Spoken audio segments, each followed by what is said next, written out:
السلام علیکم ورحمۃ اللہ وبرکاتہ۔ بسم اللہ الرحمن الرحیم، نحمدہ ونصلی علی رسولہ الکریم وعلی آلہ واصحابہ اجمعین، اما بعد فاعوذ باللہ من الشیطان الرجیم، بسم اللہ الرحمن الرحیم۔ وعسى أن تكرهوا شيئا وهو خير لكم وعسى أن تحبوا شيئا وهو شر لكم والله يعلم وأنتم لا تعلمون۔ صدق الله العلي العظيم وصدق رسوله النبي الكريم ونحن على ذلك من الشاهدين والشاكرين والحمد لله رب العالمين۔ رب اشرح لي صدري ويسر لي أمري واحلل عقدة من لساني يفقهوا قولي، سبحانك لا علم لنا إلا ما علمتنا إنك أنت العليم الحكيم۔ اللهم رب زدني علما، اللهم إنا نسألك علما نافعا، اللهم جنبنا الفواحش والمعاصي والخطايا والزلل ما ظهر منها وما بطن۔ محترم حضرات، ہمارا ایمان اور عقیدہ ہے پوری کائنات کا خالق و مالک اللہ ہے، اور پوری کائنات اللہ کے حکم سے ہی چل رہا ہے، کائنات کا نظام چل رہا ہے۔ کائنات میں جو کچھ ہو رہا ہے بلا شبہ اللہ کی مرضی اور اللہ کی منشا شامل ہے۔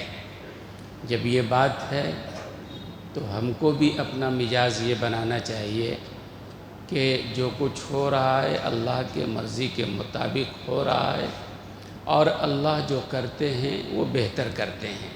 اللہ کے ہر کام میں بہتری ہوتی ہے، خیر ہوتی ہے، ہمارے سمجھ میں آئے یا نہ آئے۔ جہاں تک مصیبتوں کا سوال ہے، ایک آدمی بڑا متقی ہے، پرہیزگار ہے، نیک ہے، دیندار ہے، نمازی ہے، لیکن اس کے باوجود مسائل میں گھرا ہوا ہے، مشکلات ہیں، بیماری ہے، پریشانی ہے، گھریلو مسائل ہیں، صحت کے مسائل ہیں، مسائل میں گھرا ہوا ہے۔ ایک آدمی سوچتا ہے کہ یہ بندہ اللہ کا محبوب ہے، اللہ کا مقرب ہے، اللہ کا نیک ہے، نمازی ہے، اور پھر اللہ تعالیٰ نے مصیبتوں میں کیوں اس کو گھیر رکھا ہے، یہ سمجھنے کی ضرورت ہے۔ حدیث میں حضور اکرم صلی اللہ علیہ وسلم نے فرمایا، اذا احب اللہ عبدا صب علیہ البلاء صبا، کہ اللہ تعالیٰ جب کسی بندے سے محبت کرنے لگتے ہیں تو اس پر مصیبتوں کی بارش برسا دیتے ہیں۔ کئی جمعہ پہلے، غالباً 7-8 جمعہ پہلے میں نے اس مضمون پر بیان کیا تھا اور بات ادھوری رہ گئی تھی۔ پھر دوسرے ضروری مضامین سامنے آتے رہے، ان موضوعات پر بات ہوتی رہی۔ میں نے وعدہ کیا تھا اس موضوع کو انشاءاللہ مکمل کریں گے، تو آج مجھے اسی موضوع پر بات کرنا ہے کہ کسی کو مصیبتوں میں دیکھ کر، کسی کو تنگ دستی میں دیکھ کر، کسی کو پریشانی میں دیکھ کر یہ فیصلہ کرنا صحیح نہیں ہے کہ یہ اللہ تعالیٰ کے غضب میں ہے، اللہ تعالیٰ کے قہر میں ہے۔ کسی کی دولت کو دیکھ کر، کسی کے آرام و راحت کو دیکھ کر، کسی کے آشائش کو دیکھ کر، کسی کے اچھے کاروبار کو دیکھ کر، کسی کے اچھے صحت کو دیکھ کر ہم یہ نہیں کہہ سکتے ہیں کہ اللہ ان سے راضی ہے۔ بہت ساری مثالیں ایسی مل جائیں گی کہ اللہ تعالیٰ کافروں کو زیادہ چھوٹ دیتا ہے، بندے مومن پر زیادہ گرفت۔ اور ایسا کیوں ہے؟ ایک سوال ذہن میں آتا ہے کہ جب اللہ تعالیٰ کسی سے محبت کرتے ہیں تو ظاہر سی بات ہے اللہ تعالیٰ کو اس کے ساتھ اچھا معاملہ کرنا چاہیے۔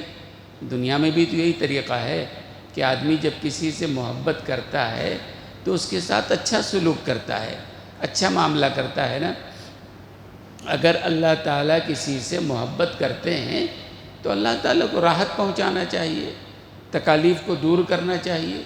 اس کے مقابلے میں دیکھیں تو ایک حدیث میں آتا ہے کہ روزانہ جو ہے نا یہ مصیبتیں، یہ پریشانیاں کل یوم، روزانہ صبح ہی صبح یہ مصائب، یہ پریشانی، یہ دکھ، یہ تکالیف، یہ بیماری اللہ تعالیٰ سے سوال کرتے ہیں، این اتوجہ یا رب، کہ اللہ آج کہاں جانا ہے۔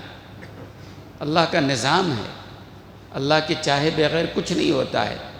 تو روزانہ یہ مصیبتیں، یہ تکلیفیں، یہ بیماریاں، یہ تنگ دستی، یہ افلاس، یہ ساری چیزیں اللہ سے پوچھتے ہیں، این اتوجہ یا رب، کہ اللہ آج کہاں جانا ہے۔ اللہ تعالیٰ کہتے ہیں الی اولیائی، میرے دوستوں کے گھر چلی جائے، میرے جو دوست ہیں، میرے جو مقرب ہیں، جو نیک ہیں، جو متقی ہیں، جو پرہیزگار ہیں، ان کے گھر جاؤ۔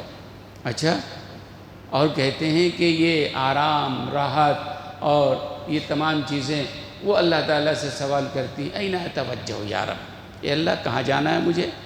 آرام پوچھ رہا ہے، آشائشیں، دولت، صحت، یہ چیزیں اللہ سے سوال کرتی ہیں، اللہ کہاں جانا ہے۔ تو اللہ کہتے ہیں الی اعدائی، ہمارے دشمنوں کے گھر چلے جاؤ۔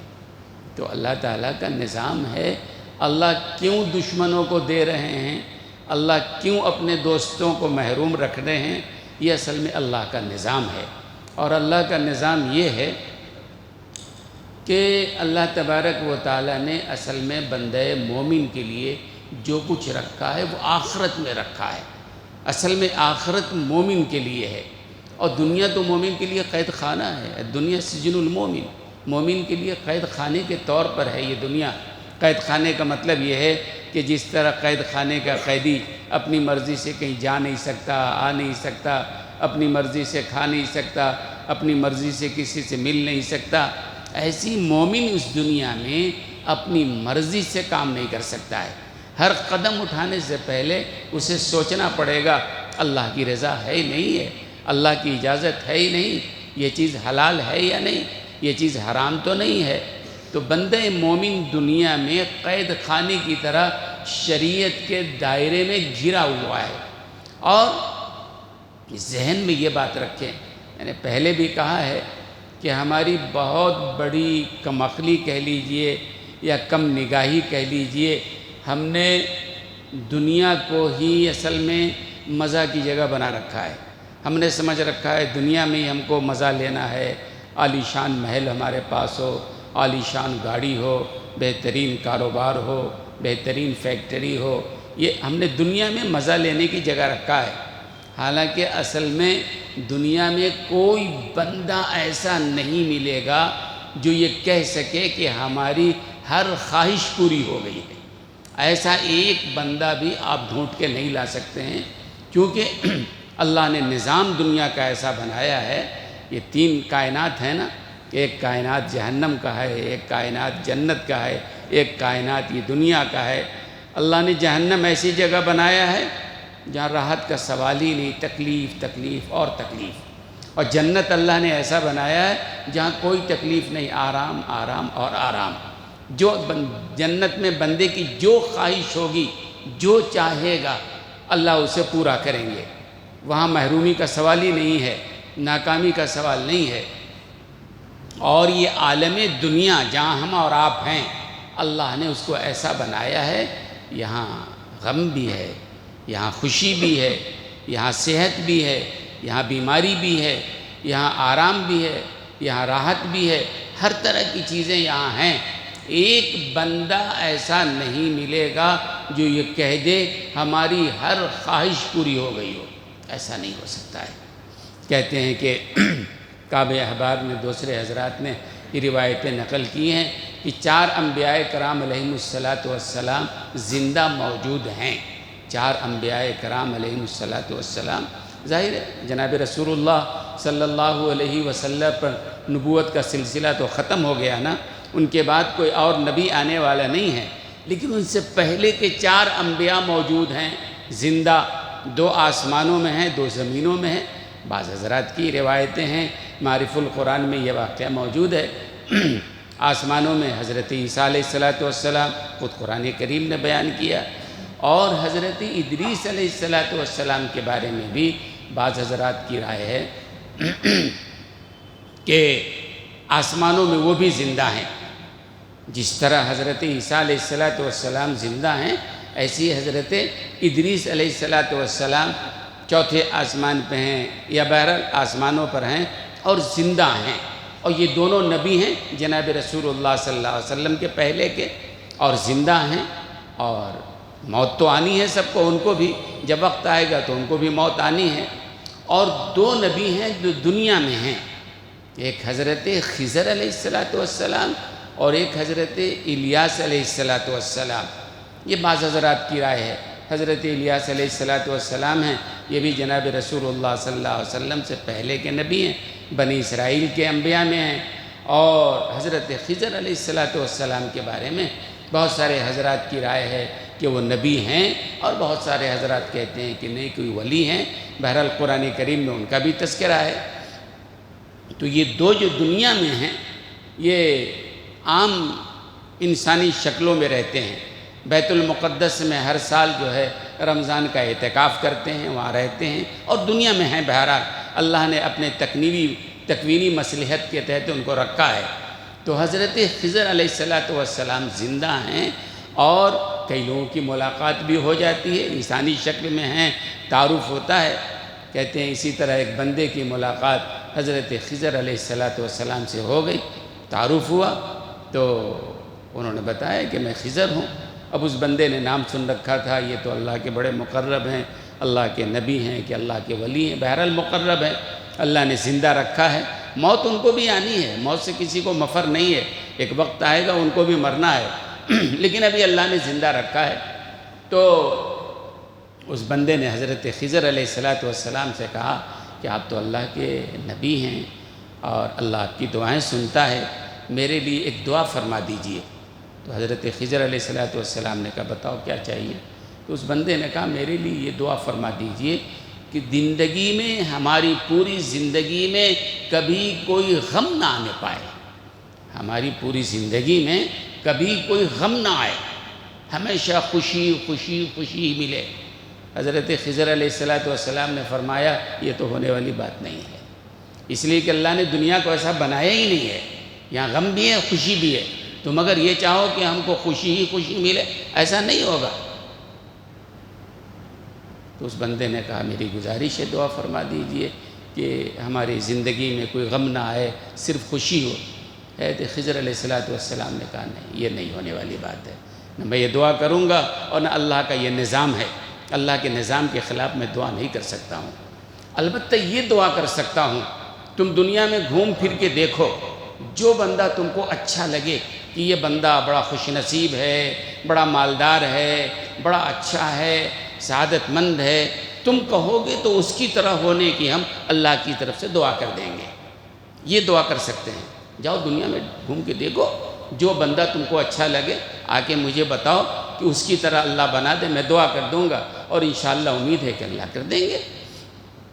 ہم لوگوں کی نگاہ میں بھی تو ہوتا ہے نا، کچھ لوگ ہوتے ہیں ماڈل، بھئی فلاں آدمی دیکھو بڑے دولت والے ہیں، اور بڑی گاڑی ہے، اور بڑا کاروبار ہے، بڑے عالیشان کپڑے ہیں، بڑا کر و فر ہے، ان کے آگے پیچھے چلنے والے لوگ ہیں، ہوتا ہے نا کچھ لوگ، یہ بڑے بڑے خوش نصیب لوگ ہیں، لیکن ہم جن کو خوش نصیب سمجھتے ہیں ان کے اندر کا حال ان کو معلوم ہے۔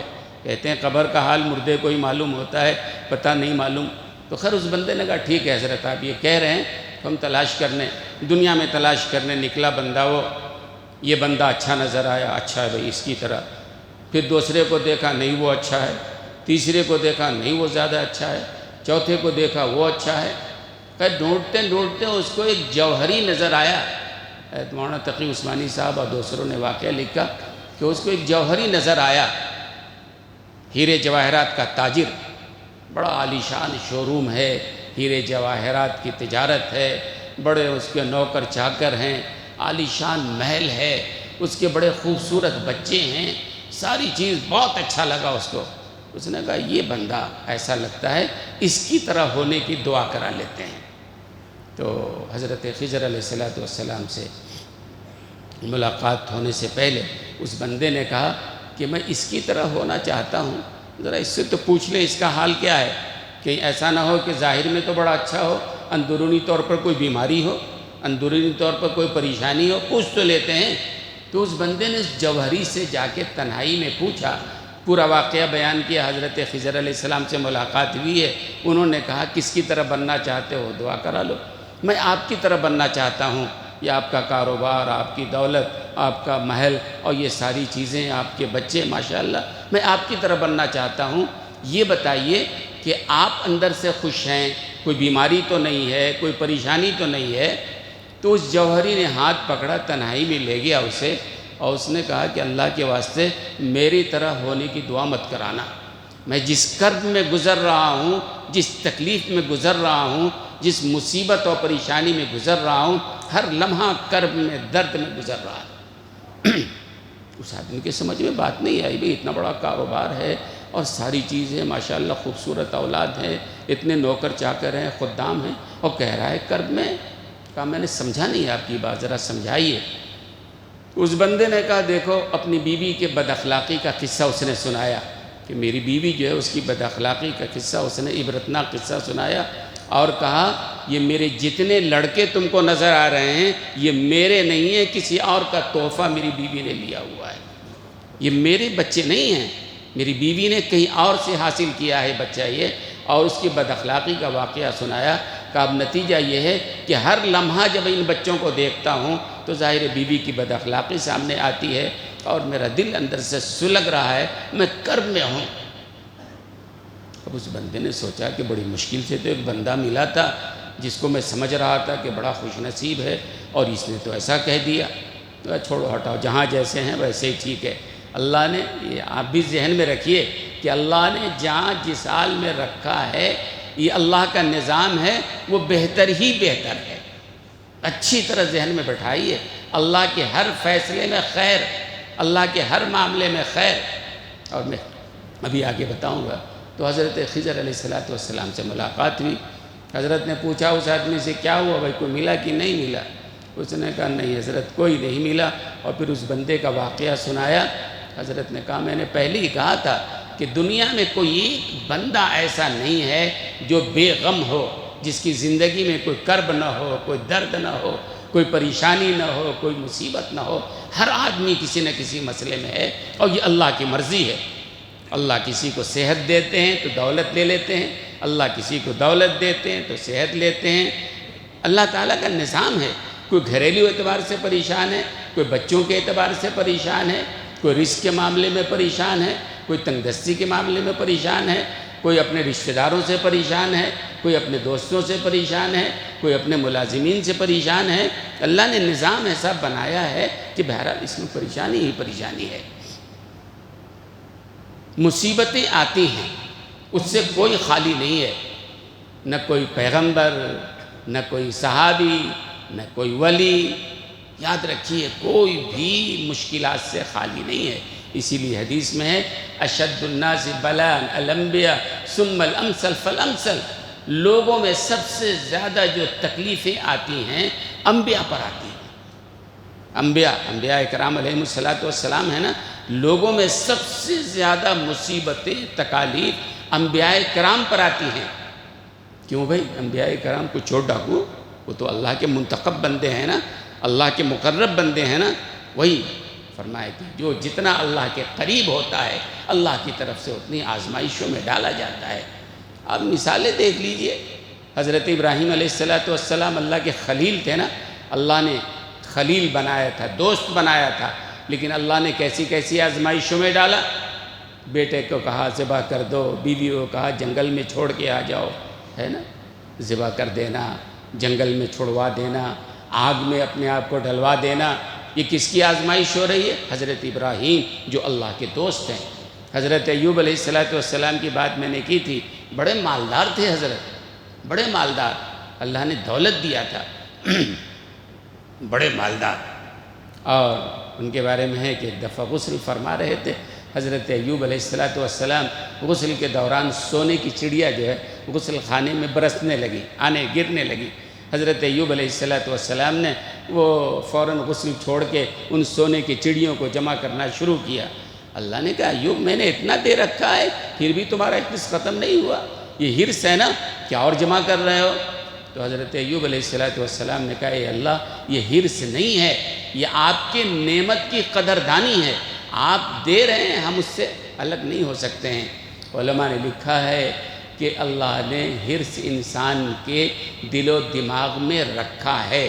احرص علی ما ینفعک، حدیث میں حضرت ابو ہریرہ رضی اللہ تعالی عنہ کہتے ہیں کہ حرص انسان کے پاس اللہ نے رکھا ہے، طبیعت میں ہے حرص، لیکن اگر یہی انسان دنیا کے حرص کے لیے کام کرے گا تو ظاہر ہے دنیا کے حرص میں آدمی چاہے جتنا جمع کر لے پیٹ بھرنے والا نہیں ہے، پکی بات ہے۔ حدیث میں لو کان لی ابن آدم وادی من ذہب، انسان کو ایک وادی سونا مل جائے پھر بھی بس نہیں بولے گا وہ، اور یہ مزید صدائیں آتی رہیں گی۔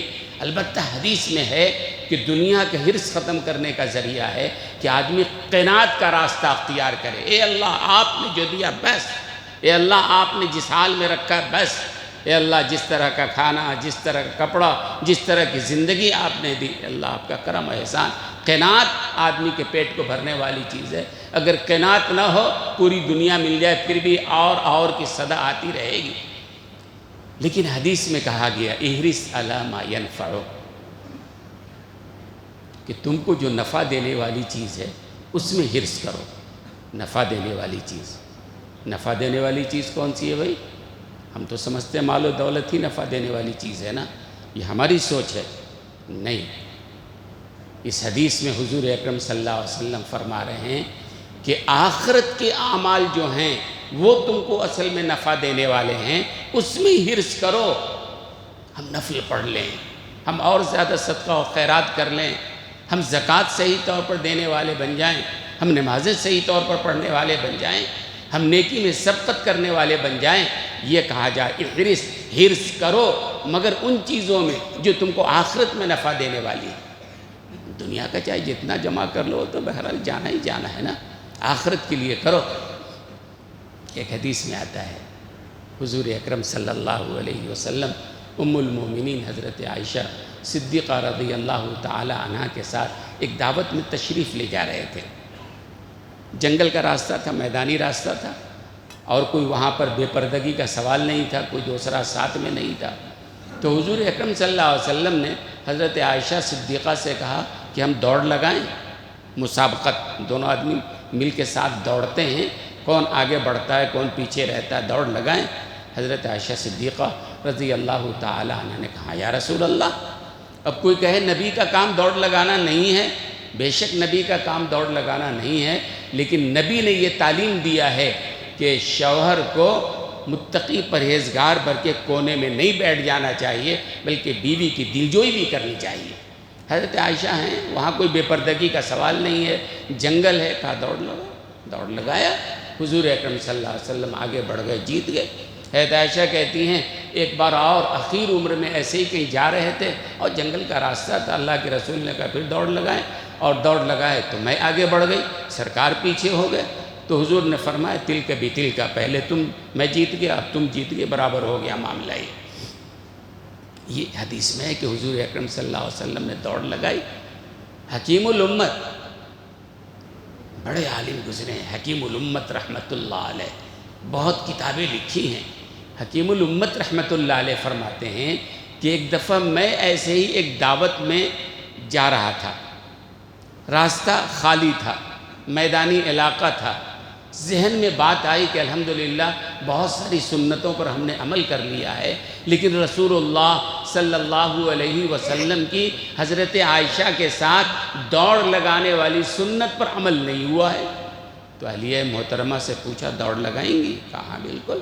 کہتے ہیں کہ سنت سمجھ کر ہمارے اکابر علماء یعنی کتنی حرص ہے کہ نبی کی سنت پر عمل ہو۔ دوڑ لگانا مقصد نہیں ہے، مقصد ہے نبی نے دوڑ لگایا تھا، نبی کی سنت ہے۔ ہم اگر آپ سے پوچھیں کتنے لوگوں نے دوڑ لگایا ہے بیوی کے ساتھ، کوئی ہے؟ ایک بار نہیں، بات معلوم ہی نہیں۔ اچھا کہہ رہے معلوم ہی نہیں تھا، اب دوڑ لگائیں گے یہ تو خیر بہرحال یہ نبی کی سنت ہے۔